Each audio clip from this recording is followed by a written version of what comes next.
반갑습니다. 여러분의 보좌관 주식대박 보좌관입니다. 화이팅! 영상을 보시기 전에 구독과 좋아요 부탁드립니다. 감사합니다. 투자는 개인의 판단에 따르지만 이번 영상이 큰 도움이 되시기를 바랍니다. 이번 영상은 8월 19일 수요일 10분 아침 시황입니다. 전일 국내 증시 잠깐 보겠습니다. 코스피가 2.4%, 코스닥이 무려 4% 하락했고요. 하락 종목 수가 2,000개를 넘은 가운데 상승 종목 수는 300개가 채 되지 않았습니다. 전일 수급 한번 살펴보겠습니다. 코스피죠. 외국인이 4거래일 만에 매수 전환했고 규모는 크지 않았지만 4거래일 만에 매수를 보였습니다. 기관 4,760억 원 매수해 주었습니다. 금융투자가 3거래일 연속 매수가 유입되는 모습 특징적이라 할 수 있고요. 참 연기금이 언제까지 매도가 지속되는지 관심 있게 좀 보고 있습니다. 개인이 어제 나홀로 매도를 했다는 거 약 5,300억 매도를 했습니다. 코스닥을 보면 코스피와는 다르죠. 외국인이 약 900억 매도했고 기관 1,000억 넘게 1,777억 매도했습니다. 개인이 3,100억 원 매도했고요. 은행은 보합이었지만 여러 기관들 함께 동반 매도하는 모습에 있습니다. 기관들 보면 코스닥에서 연일 매도하는 쪽에 많습니다. 사모펀드도 끝없이 매도하고 있고요. 거의 코스피에서의 연기금 수준으로 규모는 좀 다르지만 은행도 연일 매도하고 있고요. 이런 상황이 지속되고 있습니다. 다시 돌아와서 전일 국내 증시 상황 내용들 좀 봐보겠습니다. 연휴 중에 코로나 확진자 수가 급증하면서 재확산 우려 속에 큰 폭의 하락을 했습니다.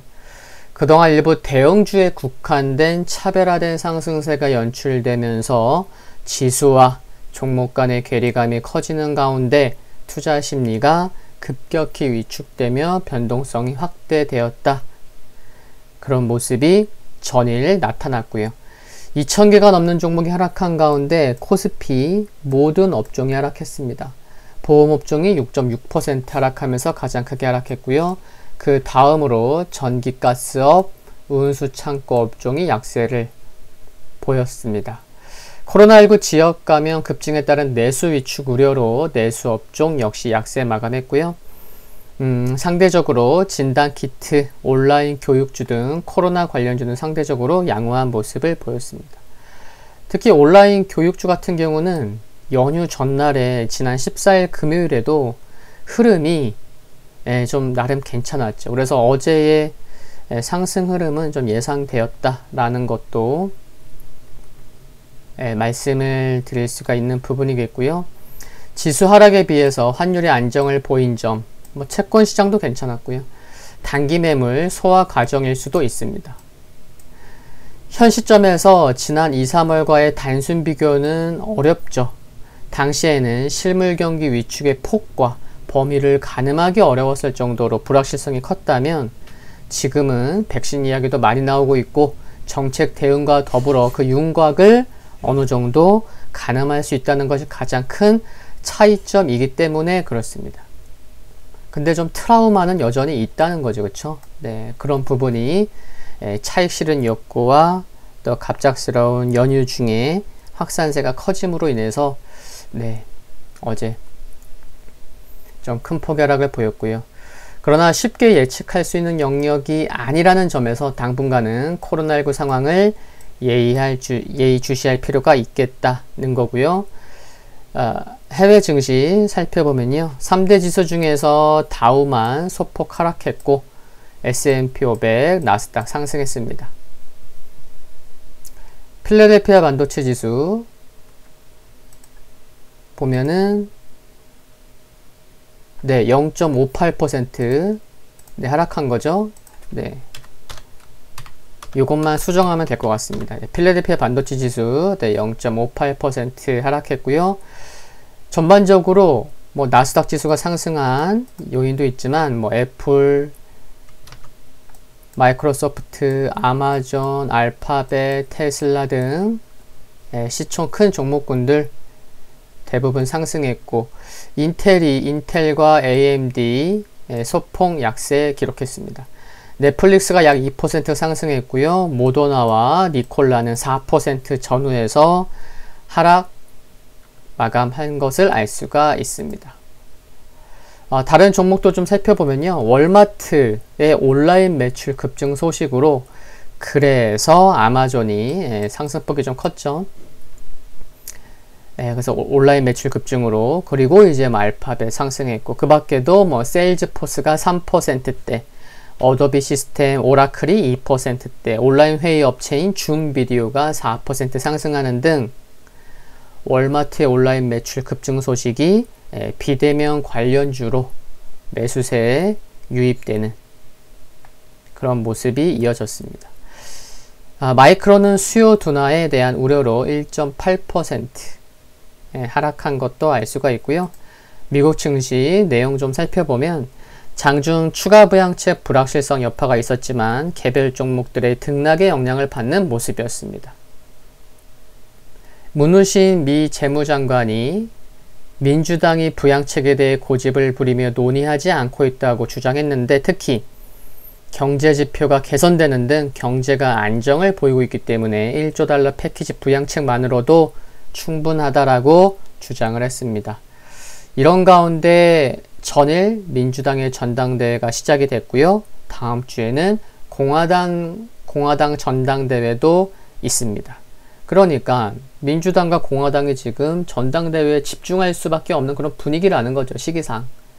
그러다 보니까 소비 절벽에 대한 우려에도 불구하고 경기 부양책 협상 지연은 지속될 가능성이 높아서 미국 증시가 전반적으로 S&P 500과 나스닥도 상승했지만 거래량이 좀 다소 한산한 모습이었다는 거 알 수가 있고요. 그리고 월마트의 2분기 온라인 매출이 크게 증가했다는 소식, 아마존이 4% 상승하는 등 비대면 관련 종목의 투자 심리에 긍정적 영향을 주었고요. 또한 미국 상무부가 이날 2분기 소매 판매가 3.9% 감소했으나 온라인 매출은 전분기 대비 31.8% 급증해서 지난 분기 발표치인 2.4%를 크게 상회했다고 발표한 점도 비대면 관련주의 상승을 도왔습니다.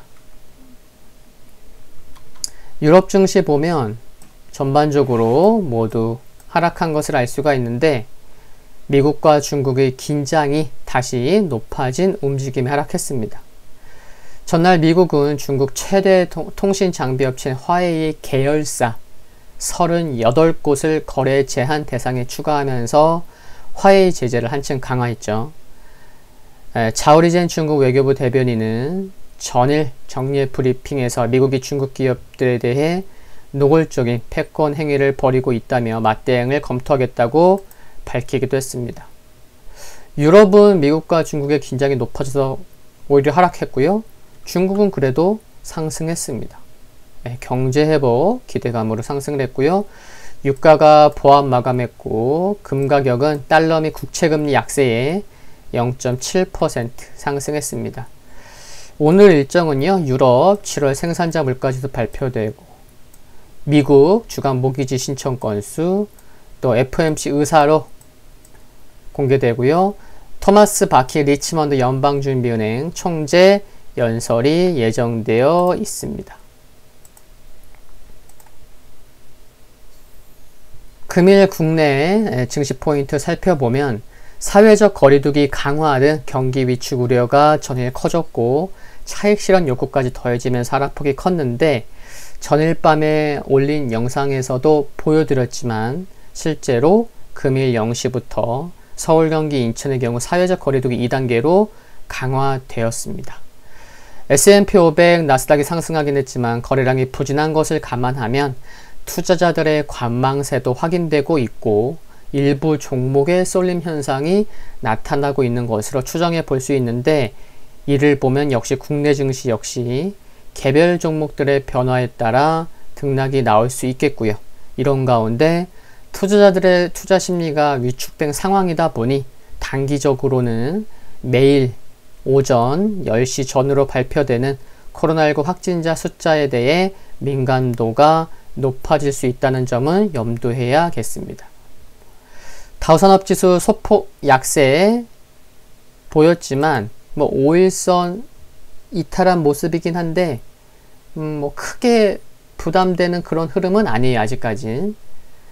그리고 S&P 500 지수 5거래일 연속 캔들상 양봉이 나오면서 또 장중에 하락으로 전환되기도 했지만 아래꼬리 달리며 저가 매수세에 들어오는 모습에 신고가 나왔고요. 크게 상승한 건 아니지만 나스닥 2거래일 캔들상 양봉 나오면서 좋은 모습입니다. 견조하다는 거.